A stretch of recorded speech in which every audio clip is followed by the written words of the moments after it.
जो हमारे जीवन में जो गलत घटा था उन यादों को एक दुआ सुपन समझ करके उनको छोड़ देकर और जो अच्छे काम हुए हैं उनको शक्ति मान करके 2024 में अपने इलाके का, अपने बच्चों का, अपने प्रदेश का, देश का भविष्य उज्जवल करने के लिए, सुख समृद्धि के लिए मैं प्रभु से मैं आप सबके लिए सुख समृद्धि की कामना करता हूँ। धन्यवाद करना चाहूंगा।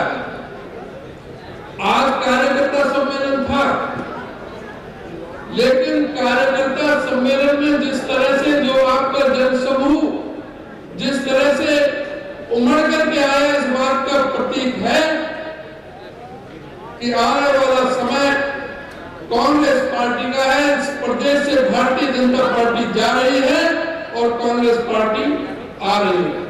मैं आपसे यह अवश्य कहना चाहूंगा कि आज कार्यकर्ता सम्मेलन था, हमें ये सुनिश्चित करना पड़ेगा,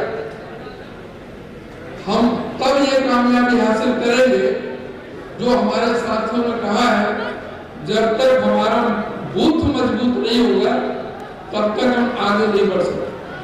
इसलिए मैं आपसे सबसे पहले ये निवेदन करना चाहूंगा कि आप अभी समय है, एक तो बहुत गंभीरता से देख लें कि जिसकी वोट नहीं बनी है वो तुरंत वोट बनवाने की तरफ ध्यान दें।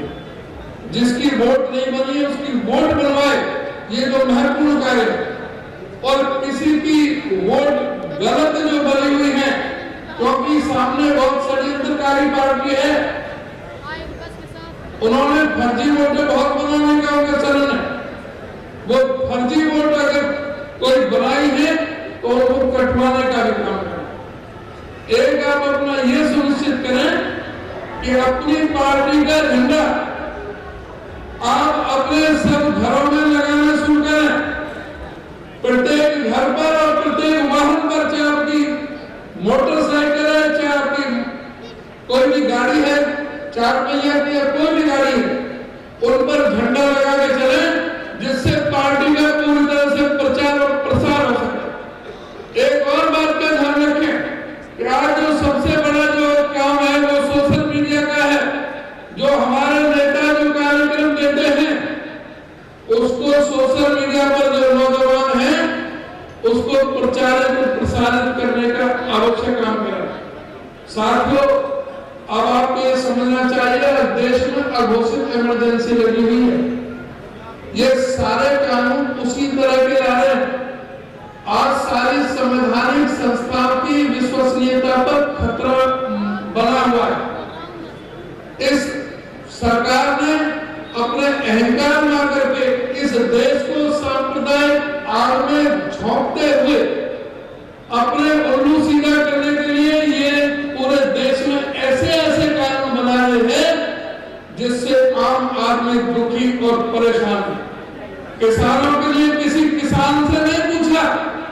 जब किसानों के खिलाफ ये 3 कृषि कानून लाए थे, इस देश के अंदर 13 महीने तक किसान सड़कों पर बैठे रहे थे, उनके सामने कीलें ठोक दी गई थी, उनको उग्रवादी कहा गया, गुंडे मवाली कहा गया, तरह तरह से अपमानित किया गया। 750 किसानों ने अपने प्राणों का बलिदान कर दिया, लेकिन इनके कान पर जू नहीं रहेगी। अगर वो कानून इन्होंने वापस भी लेने के लिए मजबूर होना पड़ा, तब भी किसानों को झांसे में लेकर के आज भी उनकी बातों को नहीं माना गया। इसी तरह से इन्होंने जो फैक्ट्रियों के जो कानून आए थे लेबर लॉ के बारे में, जो फैक्ट्रियों में गरीब आदमी, मजदूर आदमी काम करता है, उसके सारे अधिकार छीनते हुए जो उसकी 8 घंटे की ड्यूटी थी उसको 12 घंटे की ड्यूटी करने का एक कानून लेकर के आए। ये अमीरों की पार्टी है और इंश्योरेंस है उनके अदानी और अंबानी के, उनके लोगों के लिए, और उसी के लिए एक कानून आया है जिसके बारे में चर्चा हो रही है, जो ड्राइवरों के लिए जो कानून लेकर के आए।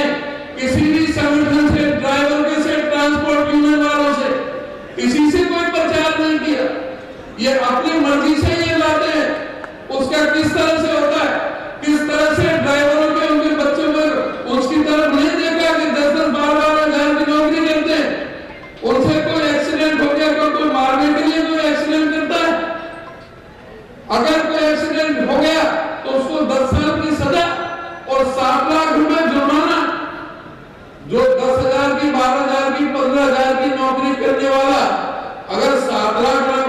होते वो अपना काम नहीं करता, अपना व्यापार नहीं करता, वो क्या ड्राइवर ही करता? उनके किस तरह से उनके साथ में ये सरकार किस तरह का जो बर्ताव करने में लगी हुई है। और ड्राइवर भी 80 लाख ट्रक हैं देश के अंदर, 4-5 करोड़ लोगों पर से डाल सकते हैं, लेकिन कोई भी इस चीज की तरफ ध्यान नहीं दे रहा। ये इस तरह के कानून लेकर के आ रहे हैं। और ओबामा को कानून जो ये लाए हैं, जो मोबाइल है आपके, ये मोबाइल को आप बंद करके रखोगे, जब भी जो वो चाहेंगे आपकी बात को सुन सकते हैं। आप जो कह रहे हो, जो बात कर रहे हो, आपके व्हाट्सएप कॉल को भी सुन सकते हैं। ये जो अभिव्यक्ति की जो आजादी है उसको खत्म करने में ये सरकार लगी हुई है, उसका भी लेकर के आ रहे। और पुलिस कानून के भी जैसे बता रहे, पुलिस कानून बिना किसी इजाजत के पुलिस जो है, जो 90 दिन का था उसको 180 दिन कर दिया चार्जशीट का, बगैर किसी पूछे। ये महीनों तक किसी भी आदमी को अपनी हिरासत में रख सकते हैं। पुलिस कानून में भी तब्दीली ला रहे हैं और पुलिस के जरिए ये इस देश में तानाशाही का राज चल रहा है। इस तानाशाही के राज से आपको सचेत रहने की जरूरत है। जब ये दिल्ली बड़ौदा वाली की जो नींवें सोने जो गुड़गांव में रखी हुई, ये सड़कों का जो जाल है, ये हुड्डा साहब ने उठाया, IIT और मेडिकल कॉलेज यहाँ पर दिए। इस सरकार ने क्या किया? ये तो मरम्मत भी नहीं करा सकते। आज चल के देखो सड़कों पर क्या हाल है। आप घोड़े वाली सड़क पर निकल जाओ, उधर से सड़क पर किसी पर निकल जाओ, इस सड़क पर निकल जाओ, मेन सड़क पर, सारी सड़कों का क्या हाल है। आप अगर ये तो सड़कों की मरम्मत में नहीं करवा सके जो हुड्डा साहब ने बनाई थी। मैं और आपसे पूछना चाहता हूँ, हुड्डा साहब ने 81.5 किलोमीटर की मेट्रो लाइन बिछाई, दिल्ली से बल्लभगढ़, दिल्ली से गुड़गांव, दिल्ली से बहादुरगढ़। क्या इन्होंने एक भी पिलर को मेट्रो का बनाया?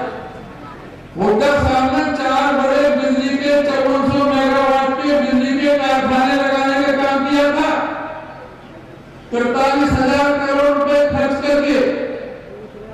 क्या इन्होंने एक भी यूनिट का बिजली का कोई कारखाना लगाने का काम किया?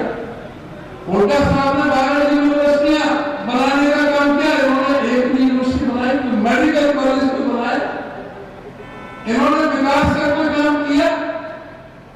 फिर कर्जा कैसे बढ़ गया जब इनको सरकार सौंपी थी? हरियाणा 1 नवंबर 1966 को बना, 2014 में इनको सत्ता सौंपी थी, जब हरियाणा का कर्जा 70,000 करोड़ का था, जो आज कर्जा 4 लाख करोड़ को पार कर गया। आज हरियाणा में कोई बच्चा अपने मां के पेट से जन्म ले रहा है तो 1,32,800 रुपए का कर्जा लेकर के पैदा हो रहा है। इस हरियाणा में बेरोजगारी हिंदुस्तान में सबसे ज्यादा है। 2000 की जो बेरोजगारी थी 2014 में, हुड्डा साहब के समय में 2.9% थी, अब 9% को पार कर दी है। 3 गुना बेरोजगारी, 5 गुना कर्जा। इसके लिए कौन दोषी है? आज महंगाई सबसे ज्यादा हरियाणा